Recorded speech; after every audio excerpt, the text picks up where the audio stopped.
तो हम लोगों ने मार्वल में पता नहीं कितने ही गॉड्स देखे हैं, लेकिन अब बारी आती है इनमें से 10 सबसे पावरफुल गॉड्स को रैंक करने की। तो थोर से लेके हेला तक, हेला से लेके लोकी तक, न जाने हमने कितने ही गॉड देखे अपने मार्वल में। तो मैं तुम लोगों को बता देता हूँ कि इस वीडियो में हमने उन सब गॉड्स को इंक्लूड किया जो सिर्फ मार्वल के अंदर है। डीसी की बात हम नहीं करने वाले, और मार्वल के भी सिर्फ उन्हीं गॉड्स को ऐड किया जो हमने बिग स्क्रीन मूवी में देखे हैं, उनकी कोई झलक वगैरह हमें देखने को मिली है। और जो कॉमिक्स के गॉड है, यानी कॉमिक्स का ज्ञान तुम लोगों को यहाँ पे नहीं मिलने वाला है, क्योंकि मेरा मन नहीं था कॉमिक वीडियो बनाने का। और हाँ, जो लोग इस वीडियो के पार्ट 2 का वेट कर रहे थे, उन लोगों को मैं बता दूं कि ऐसे वीडियो बनाने में बहुत फटके चार हो जाती है, इसलिए मोस्ट प्रोबेबली संडे तक वीडियो आ जाएगा। लेकिन अभी इसी से खुश रहो यार। तो फटाफट से कैप्टन की शील्ड को थ्रो करके चैनल को सब्सक्राइब कर लो।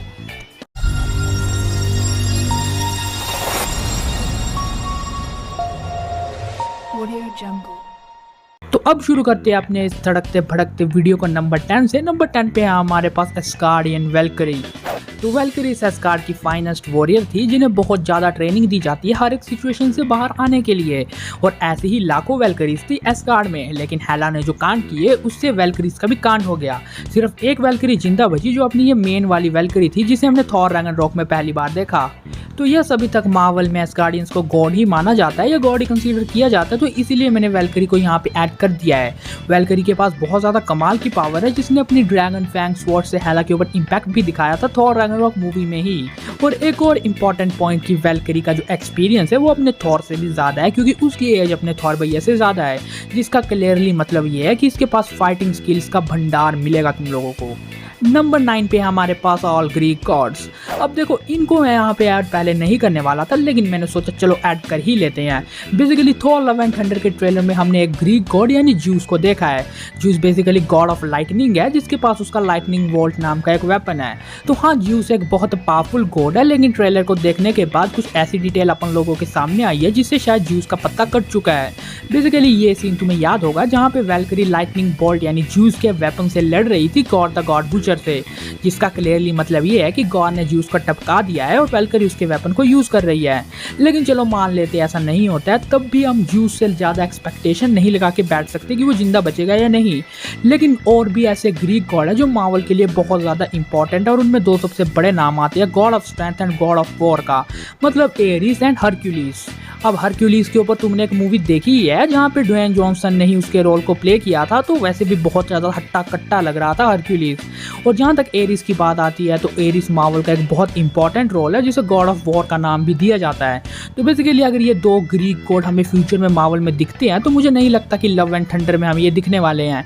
हो सकता है कैमियो हो, लेकिन आई डोंट थिंक ये हमें दिखने वाले हैं, क्योंकि अगर ये दिख जाते हैं तो गॉड से ये इनको भी टपका देंगे, और ऐसा मार्वल वाले बिल्कुल नहीं चाहेंगे, क्योंकि ये दोनों कैरेक्टर मार्वल के फ्यूचर के लिए बहुत ज़्यादा इंपॉर्टेंट है, एकदम इंपॉर्टेंट।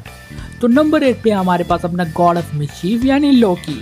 तो बेसिकली लोकी से तो हम लोग फैमिलियर ही हैं कि ये बंदा क्या कुछ कांड नहीं कर चुका है और क्या कुछ कांड नहीं कर सकता है। लोकी की मेन पावर है कि वो कमाल का मैजिशियन है, उसने सारी की सारी मैजिक एबिलिटी अपनी माँ यानी फ्रीगा से सीखी है। और फ्रीगा एस्गार्ड के कितनी पावरफुल वूमेन है ये मुझे तुम्हें बताने की जरूरत नहीं है, थॉर की माँ वही।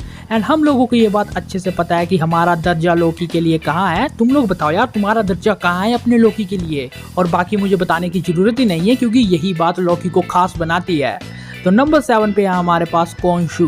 तो हाँ, ये सुनियो के मुंह जैसा गॉड तुमने मून नाइट सीरीज में देखा होगा, जो किसी और डायमेंशन में रहता है और एक्सेस नहीं कर सकता अर्थ को बार बार, जिस वजह से आपने किसी अवतार को चुनता है, जिस वजह से इसने मार्क स्पेक्टर को चुना था एंड वो मून नाइट बना। इसके साथ साथ इस गॉड को खास बनाता है इसका रीजनरेशन या फिर इसका रेजिंग द डेड एबिलिटी। ये किसी को भी कहीं भी रीजनरेट कर सकता है और मरे हुए को जिंदा भी कर सकता है। इसके साथ साथ थोड़ी बहुत magical power like telekinesis, telepathic और यहाँ तक कि टेलीपोर्टेशन भी ये बंदा जानता है, या ये गॉड जानता है, जो भी है। और इसके साथ साथ अगर ये अपने अवतार यानी मून नाइट पे पूरा कंट्रोल पा लेता है, तो ये इतना पावरफुल हो जाता है कि ये किसी के भी फाड़ के रख सकता है। और ये बात तुम्हें मार्वल के किस कैरेक्टर की तरह या किस कैरेक्टर से सिमिलर लग रही है? वो कैरेक्टर अपनी 6th पोजीशन पे ही है। Number 6 spirit of vengeance. तो ये स्पिरिट ऑफ वेंजेंस का स्वागत है हमारे चैनल पे करोड़ों सालों बाद। हालांकि जब मैं पहले इसकी वीडियो बनाता था तो तुम लोग बहुत अच्छा सपोर्ट देते थे, लेकिन यार मैंने काफी टाइम से गोस्ट राइडर की बात ही नहीं की। तो बेसिकली अपने जॉनी ब्लेज ने जब माइफेस्टो से डील की थी, तो उसके अंदर ज़ेराथोस नाम का एक पावरफुल गॉड था जो कि स्पिरिट ऑफ वेंजेंस है। ज़ेराथोस लिटरली बहुत ज़्यादा पावरफुल है, जिसकी पावर अभी तक भी इनफाइनाइट मानी जाती है। अगर ज़ेराथोस गोस्ट राइडर यानी जॉनी ब्लेज की बॉडी पे पूरा कंट्रोल सोल पा लेता है तो वो बहुत ही ज़्यादा पावरफुल हो जाता है, मतलब एकदम नेक्स्ट लेवल। फॉर एग्जाम्पल एक बार उसने कॉमिक्स में एक मल्टीवर्सल लेवल आइडेंटिटी लूसीफर की फाड़ दी थी, लेकिन तब भी ये कैरेक्टर इस लिस्ट में इतना नीचे इसीलिए है क्योंकि हमें मूवीज में इस कैरेक्टर का कोई ज़्यादा बड़ा फील नहीं देखने को मिला है या हमें फुली ज़ाराथोस घोस्ट राइडर मूवीज में कभी दिखाई नहीं है।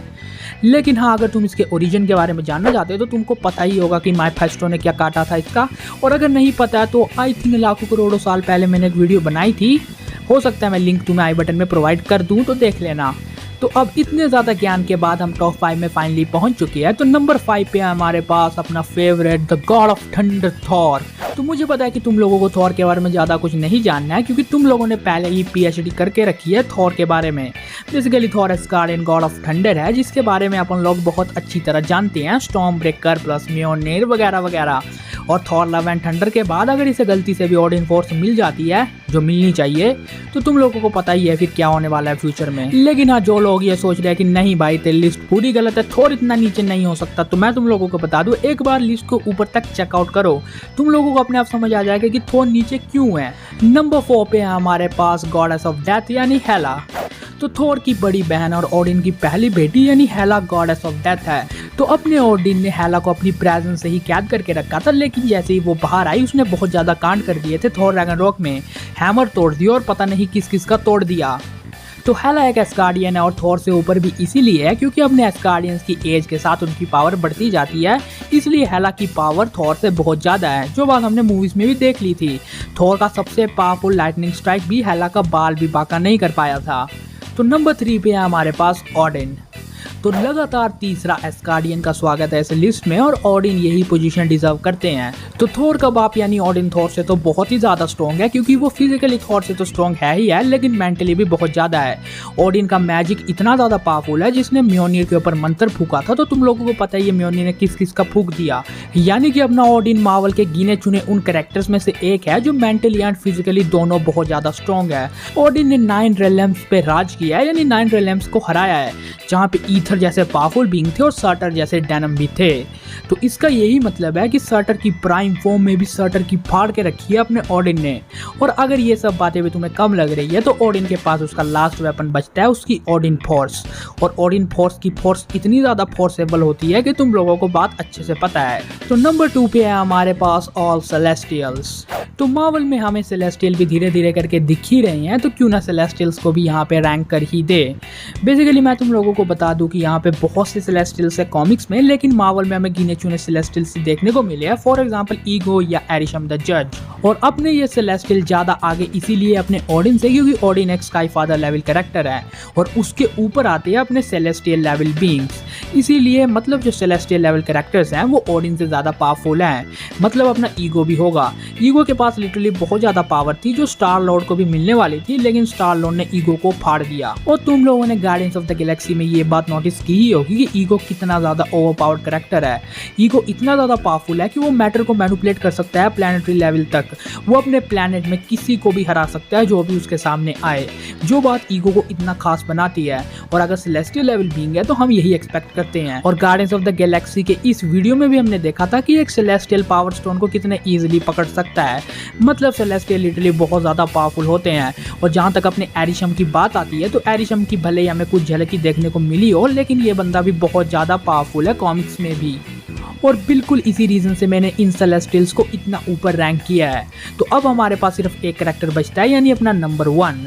तो बेसिकली नंबर 1 पे हमारे पास नन अदर देन डोरमामू। तो देखो, जिन लोगों को ऐसा नहीं लगता है कि डोरमामू गॉड है तो वो लोग अपनी जगह से ही हैं, क्योंकि मैंने डोरमामू को यहाँ पे ऐड इसीलिए किया है क्योंकि अपना डोरमामू रूलर है अपनी डार्क डायमेंशन का। मतलब डार्क डायमेंशन में पत्ता भी नहीं हिलता है डोरमामू की इजाजत के बिना, यानी कि एक तरह से ये डार्क डायमेंशन का गॉड ही हुआ। इस वजह से मैंने डोरमामू को इस लिस्ट में ऐड किया है। और डोरमामू इतना पावरफुल है जो किसी को भी डार्क डायमेंशन में ट्रैप कर दे तो उसे हराना नियरली इम्पॉसिबल हो जाता है। डॉक्टर स्ट्रेंज भी डोरमामू को नहीं हरा पाया था, उसने एक टाइम लूप क्रिएट किया था जिससे डोरमामू सिर्फ परेशान हुआ था। इससे ये मत समझना कि अपने डॉक्टर भैया ने डोरमामू की फाड़ दी थी।